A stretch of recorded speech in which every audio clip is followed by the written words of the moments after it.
Mtazamaji, asante kwa kuendelea kuichagua TVE. Bado tuko nawe katika TV Habari, na sasa tuungane naye Mohamed Jamal kwa habari za biashara. Kifuatacho ndani ya TVE Habari.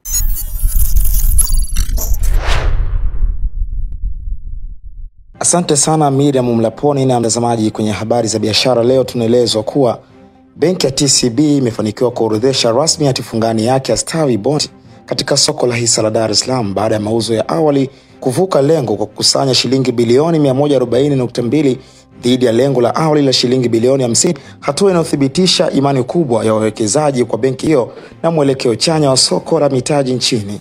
Akizungumza jijini Dar es Salaam wakati wa hafla ya orodheshwaji wa hati fungani hiyo, naibu katibu mkuu wa Wizara ya Fedha Elijah Mwandumbia alisema mafanikio hayo yataongeza uwezo wa TCB katika kutoa mikopo kwa wajasiriamali wadogo na wakati SMEs, akisisitiza kuwa upatikanaji wa riba rafiki ni nguzo muhimu ya kuchochea ukuaji wa biashara, ajira na pato la taifa. Malengo ya hati fungani hii yamekuwa ni kupata fedha kwa ajili ya kuhakikisha kwamba wafanya biashara wale wadogo na wakati, yani SMEs, small and medium enterprises, wanapata fursa ya kupata mikopo ya gharama nafuu.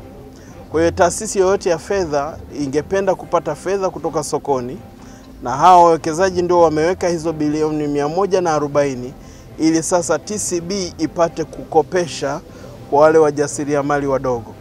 Tukumbuke kwamba wajasiriamali hawa wanazo ideas ama wanazo bidhaa, wanayo mawazo mbalimbali, na wengi wao wanapata shida ya kuweza kupata fedha ili kuhakikisha kwamba mawazo hayo yanageuka kuwa biashara kubwa. Kwa upande wake, mkurugenzi mtendaji wa TCB Adam Mihayo amesema uorodheshwaji wa Stawi Bond unalenga kupanua mtaji wa benki na kuongeza wigo wa upatikanaji wa mikopo kwa sekta ya SMEs ambazo ndizo mhimili wa uchumi wa taifa, huku akibainisha kuwa benki itaendelea kutumia masoko ya mitaji ili kukuza uwezo wake wa kifedha kwa maendeleo ya wateja. Kinachoonyesha hapa ni kwamba TCB inashiriki moja kwa moja katika utekelezaji wa dira ya 2050.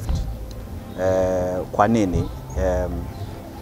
Moja ya malengo ya dira yetu ya taifa sasa ni kwamba tuweze kukusanya fedha kupitia alternative means, badala tu ya kutegemea, kwa mfano kama ni taasisi ya umma, basi utegemee tu allocation ya budget mwaka hadi mwaka. Kwa hiyo dira inatutaka tuje na mipango, tuje na mikakati ambayo itatuwezesha sasa ku raise financing kupitia hizi njia mbadala. Kwa hiyo instrument hii kwa kweli imedhihirisha kwamba ni jambo linalowezekana, kwa sababu tumei-raise na wananchi kwa kweli wameitikia, na jambo la kufurahisha ni kwamba zaidi 97% ya waliowekeza ni wananchi wetu, wananchi wa kawaida, na 3% tu ni ya wateja makampuni makubwa. Naye mkurugenzi mkuu wa mamlaka ya masoko ya mitaji na dhamana Nicodemus Mkama alisema kuwa hati fungani bunifu kama Stawi Bond zinaongeza ukwasi katika soko la mitaji, hupanua ushiriki wa wawekezaji na kuchochea kasi ya shughuli za kifedha nchini,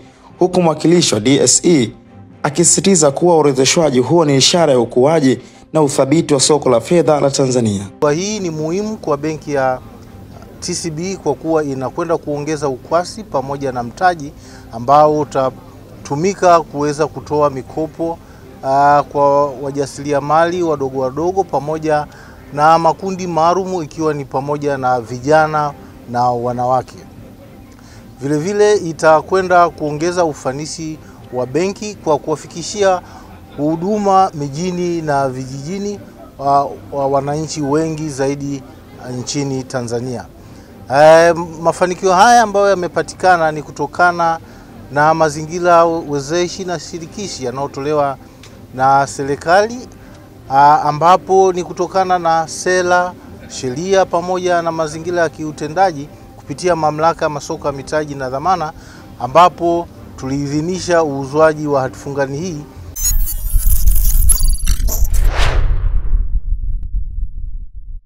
Benki ya Equity Tanzania imetangaza uzinduzi rasmi wa mkopo wa vifaa vya ushonaji plus unaolenga kuwasaidia wanawake wajasiriamali katika sekta ya ushonaji na ubunifu wa mavazi. Uzinduzi huu umeambatana na ushirikiano wa kimkakati na Ana Collection Fashion Academy AFA, lengo likiwa ni kuimarisha uwezeshaji wa kiuchumi kwa wanawake na kukuza ujuzi wa ubunifu na ufundi katika sekta hiyo. Mkopo huu unalenga kutoa mikopo nafuu kwa ajili ya kununua mashine za kisasa za ushonaji, nyenzo na cherehani za ushonaji, hivyo kuongeza uwezo wa uzalishaji, kuboresha ubora wa bidhaa na kupanua masoko yao. Akizungumza katika hafla ya uzinduzi mkuu wa kitengo cha uendelezaji wa Equity Bank, Bi Heleni Dalali amesema hawazindui tu mikopo ya vifaa vya ushonaji, bali wanawezesha wanawake kiuchumi na kujiendeleza katika sekta muhimu ya ushonaji na ubunifu wa mavazi, na kwamba kupitia ushirikiano wao na AFA wanaweka nafasi kwa wanawake kujiendeleza kiuchumi kwa kuwapatia mtaji wa ujuzi. Wanawake wengi waliokuwa kwenye sekta ya ushonaji na fashion wamefikiwa. Kwa hiyo tumekuja kuzindua product yetu, huduma yetu, bidhaa mpya sokoni inayoitwa Ushonaji Plus. Kwa upande wake, meneja wa kitengo cha wanawake wa Benki ya Equity Tanzania, Jacqueline Jacob Otem, amesema mikopo hii inalenga kumwezesha fundi wa kawaida ambaye kwa kawaida hawanufaiki na huduma za kibenki, na hivyo kumwezesha kumiliki vitendea kazi vyake mwenyewe. Leo tuna furaha kubwa sana kwa sababu hii imekuwa ni ndoto kwamba lazima tuwafikie wale ambao ni walengwa na ni watoa huduma ya ushonaji, kwa sababu kila mtaa una fundi cherehani. Kila mtu ameshai kuvaa nguo kutoka kwa fundi cherehani. Kwa hiyo inaenda kumlenga yule chipukizi wa ushonaji, chipukizi wa masuala ya ubunifu, aweze kuendelea na biashara bila kuwa na wasiwasi kwamba sina mashine. Aidha, mkurugenzi wa Ana Collection Fashion Academy AFA, Ana Peter, ameipongeza Benki ya Equity kwa huduma hii, akisema itabadilisha maisha ya wanawake wengi katika sekta ya ushonaji. Amebainisha kuwa ushirikiano huu unanufaisha pia wanafunzi wa chuo hicho kwa kuwapa vifaa vinavyowawezesha kufanyia kazi vipaji vyao na kukuza ujuzi wa ubunifu na ufundi wa mavazi. Itaenda kugusa maisha ya watu, ya washonaji wote Tanzania, hasa kutoka kwenye mshonaji yule wa kiwango cha chini ambaye anatumia mashine ndogo, kuhama kutoka kutumia mashine ambazo ni za kawaida kwenda kutumia industrial machine ambazo zitamwezesha yeye kuwa na finishing nzuri, lakini pia kuhakikisha kwamba nguo na quality ya kazi yake inakuwa nzuri, ambapo pia ataongeza masoko kupitia kazi yake.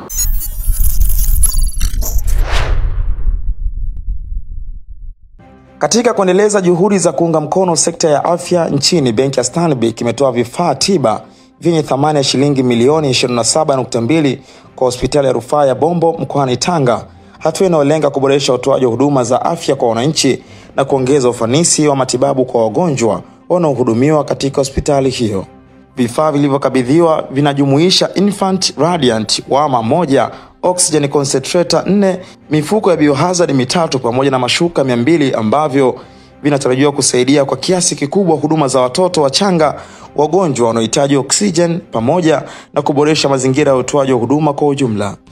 Akizungumza wakati wa hafla ya makabidhiano hayo, mkuu wa mkoa wa Tanga Batidla Buriani amewataka watumishi wa sekta ya afya kuimarisha utendaji wao wa kazi na kutumia lugha nzuri wanapohudumia wagonjwa, huku akishukuru Benki ya Stanbic kwa mchango wake katika kusaidia na kuboresha huduma za afya kwa jamii. Mimi nitoe rai kwa wenzetu mlioko katika sekta ya afya. Tunaombeni sana vifaa tunapokea leo. Vifaa ni kitu kimoja, lakini utendaji ni kitu cha pili. Tujitahidi tuimarishe utendaji wetu.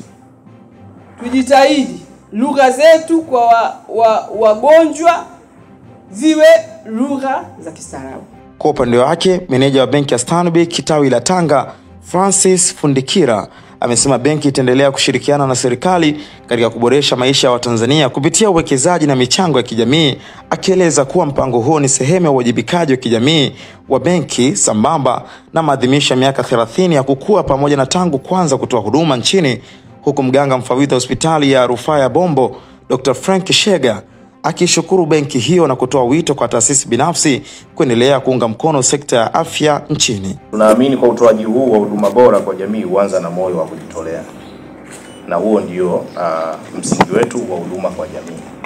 Kwa hiyo tutaendelea kutoa misaada mbalimbali katika mkoa wetu wa Tanga katika kushirikiana na serikali kuhakikisha kwamba tunaboresha mazingira yote ya kila Mtanzania. Tunashukuru Mwenyezi Mungu, wadau hawa mbalimbali ambao wanaendelea kujitolea kwa ajili ya kuisaidia hospitali ya rufaa ya mkoa wa Tanga. Wameweza kuwa ni msaada mkubwa sana kwa ajili ya kuhakikisha huduma zinazidi kuwa bora katika hospitali yetu. Nichukue fursa hii kuwaomba wadau wengine kuweza kujitokeza na kuiga mfano huu ambao Stanbic Bank wameweza kuonyesha, kwa sababu taifa letu ni taifa ambalo linategemea nguvu kazi, na nguvu kazi siku zote inapimwa kwenye afya.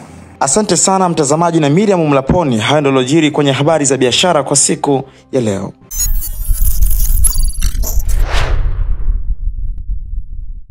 Nikushukuru sana Mohamed Jamal kwa habari za biashara. Mtazamaji, ni TV Habari na mimi ni Miriam Mlaponi, na ndio tunafikia mwisho wa habari za nyumbani.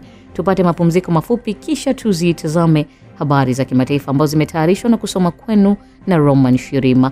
Mimi ni Miriam Mlaponi, asante na endelea kuwa nasi.